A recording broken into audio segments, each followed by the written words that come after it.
February 21 sa Balitan Nasyonal.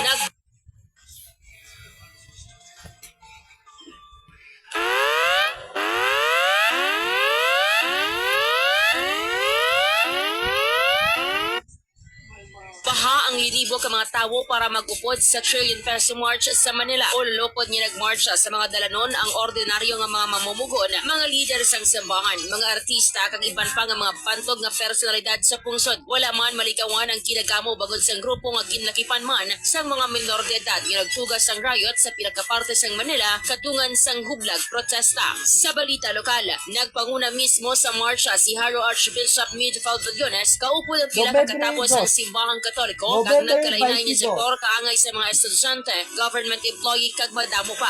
Beyond group affiliation, natatipon kita bilang Ilonggo na tunay. Ang kabahin sang mensahe ni Haro Archbishop Midfald Villones.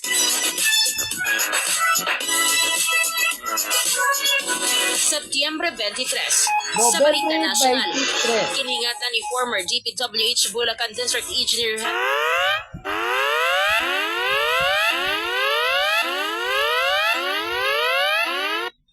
Henry Alcantara, ang mga opisyal sang gobyerno ang ginaligar may kantanan sa anomalya kag korupsyon sa mga infrastructure projects. Sino sa iya nga si former DPWH Undersecretary Roberto Bernardo ang nagahatag sang pondo sa iya District Engineering Office para sa mga proyekto nga gin-endorso sang political proponents. Ginako niya nga ini nga mga alokasyon ang nag-involve sang budget insertions kag kickbacks para sa pila ka politiko, lakip na ang mga masurod.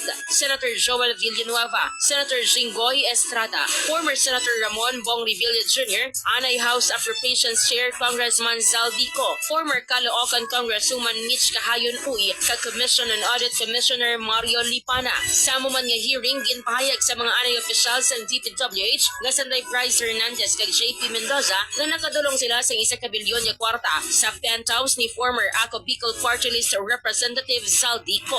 Maraming maleta po ng pera yun, Your Honor. Tingin ko po, billion po yun. Diretso po siya sa elevator, paakyat po doon sa penthouse. Ang kabahin sang pag-ako ng Bryce Hernandez kag JP Mendoza. Samtang ginaako ni Anay Bulacan First Assistant District Engineer Bryce Hernandez nga substandard kag wala nasunod ang plano sa tanan nga proyekto sang Department of Public Works and Highways o kung DPWH sa ila Engineering Office sa Bulacan. Lakipan diri ang mga building, kalsada kag mangin mga eskwelahan. Ginpatpat naman ni Pacifico Curly Descaya kung paano gindaya ang bidding.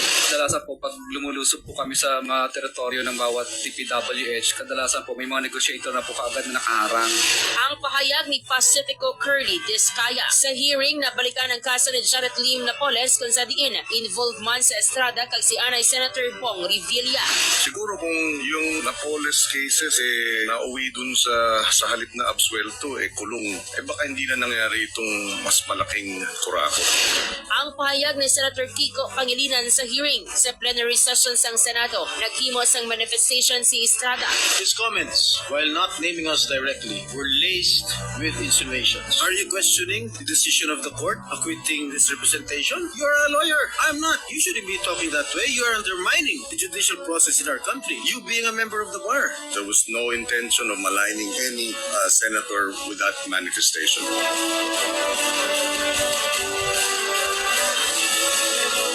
Setyembre 25, November sa Balita 25. Nasyonal, kining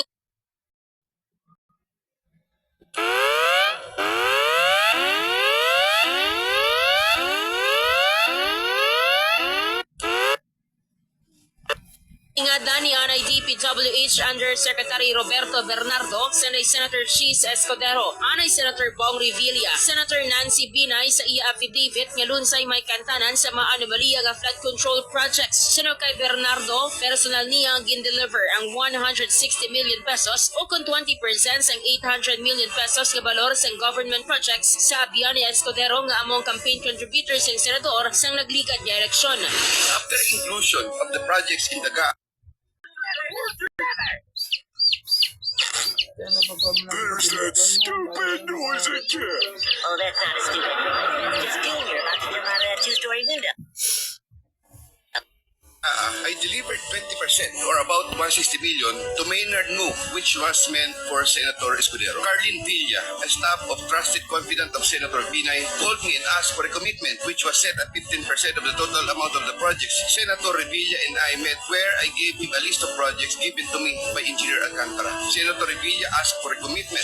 Si Anay Undersecretary Roberto Bernardo.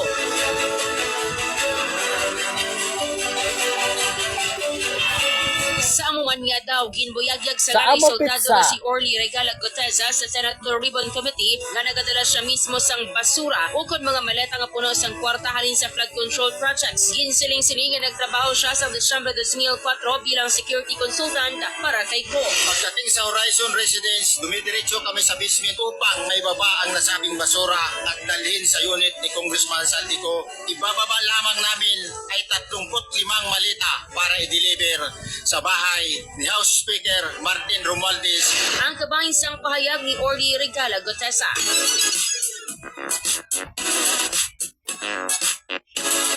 Sa showbiz, nakuha sang Filipino-American singer nga si Jessica Sanchez ang kampiyonato sa 20th season sang America's Got Talent. Gin-perform sang Film Talent ang powerful rendition sang kanta nga Die With A Smile na gindeklara siyang kampiyon sa AGT. The AGT champion and the winner of $1 million is Jessica Sanchez!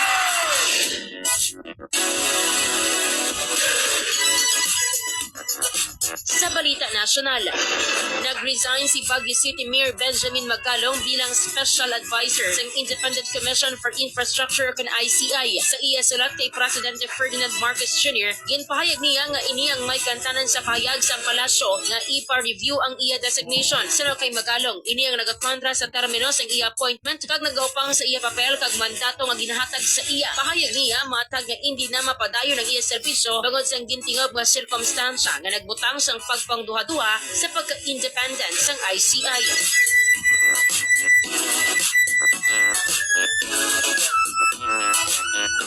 Septyembre 29, sa balita nasyonal, nagpanaog sa iyang pwesto bilang miyembro sa Kamara si Bicol Representative Zaldico. Sa sulat na ginpadala kay House Speaker Faustino D. III, ginpahayag ni Ko nga napilitan siya nga magbasa sang irrevocable resignation bilang miyembro sang Kamara sa tunga sang matuod direkta kag mabugat ni pamahog sa iya kag sa miyembro sang iya pamilya kag maathag nga pagpanginwala sang kinamatarong sa due process sang lagi.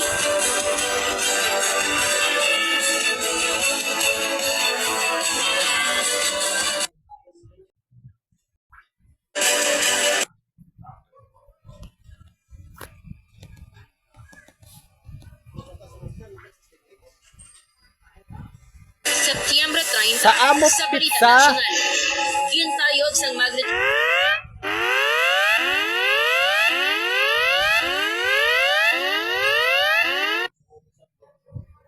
6.9 na linog ang Bogo Cebu. Las 9:59 sang gabi laging sundan pa sa masobra 10,000 ka aftershocks. Nagdangat sa 79 ang mga napatay kag 559 ka mga tao ang napilasan. Padamo naman sang infrastruktura ang nagkalugba. Lakip ng Heritage Churches nga Shrine of Santa Rosa de Lima sa Daan Bantayan kag Parokya de San Pedro Apostol Bantayan sa Bantayan Island. Nabatsagan man ang pagtayog sa pila ka mga lugar malapit sa Cebu. Lakip ng Iloilo rason na ginkanselar ang klase kag mga trabaho sa madamo nga mga lugar sa syudad kag probinsya pagkasunod nga adlaw.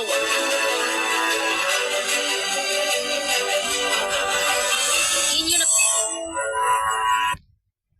Balik tanaw. The RMN Iloilo Year-End Report. batihan ang mga Inyo balita na ang mga balita sa Nobyembre. Magasunod na ang mga balita sa Sa bulan sa Disyembre. Ako si Radyo Man Resi Danioso Bordon. Tatak RMN.